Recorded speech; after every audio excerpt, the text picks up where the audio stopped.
छत्तीसगढ़ के प्रसिद्ध कथाकार और उपन्यासकार किशन लाल द्वारा रचित उपन्यास जीटीओ की वापसी पर शनिवार को संगोष्ठी का आयोजन किया गया, जिसमें देश भर से नामचीन आलोचक शामिल हुए। कार्यक्रम के मुख्य अतिथि प्रसिद्ध आलोचक जयप्रकाश थे, जो जन संस्कृति मंच के चर्चित आलोचक प्रोफेसर सियाराम शर्मा ने कार्यक्रम की अध्यक्षता की।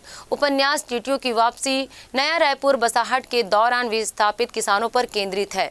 संगोष्ठी में बड़ी संख्या में साहित्य प्रेमी भी शामिल हुए और सहयोगी सरकार से दलित वर्ग की समस्याओं को विशिष्ट रूप से लेते हुए भी सामान्य रूप से पूरा श्रमिक वर्ग, ये उपन्यास मुझे तो एक सफल उपन्यास लगा। और दरअसल ये किताब नई राजधानी की बसाहट के बाद उस इलाके के विस्थापन की पीड़ा की कहानी है।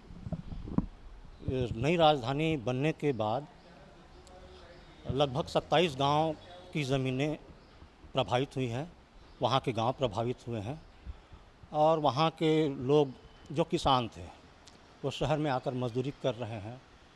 जो महिलाएं अपने खेतों में काम करती थीं वो अभी दूसरों के घर में झाड़ू पोछा का काम करते हैं।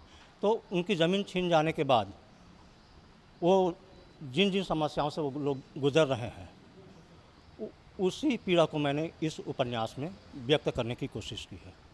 देखिए, किशन लाल जी का ये उपन्यास लगभग 2-3 साल पहले आया था और इसके पहले उनका एक उपन्यास और आया था किधर जाऊं, जो बया में प्रकाशित हुआ था। वो काफ़ी चर्चित हुआ था और वो मूछी समाज की विडंबनाओं पर आधारित था। ये जो उपन्यास है, ये जो नई राजधानी हमारे यहाँ पे भारतीय जनता पार्टी की सरकार के समय जब इसकी बसाहट हुई तो वहाँ से जो लोग उजाड़े गए, किस तरीके से रिक्शा खींचने के लिए या दूसरों के घरों में काम करने के लिए मजबूर हुए, ये उपन्यास जो है उनकी विडंबनाओं को बहुत गंभीरता से देखते हुए, बहुत बारीक और सूक्ष्म तरीके से देखते हुए सामने रखता है। और हमें लगा, अपना मोर्चा .com की तरफ से हमें लगा कि इस उपन्यास पर एक चर्चा गोष्ठी अवश्य होनी चाहिए।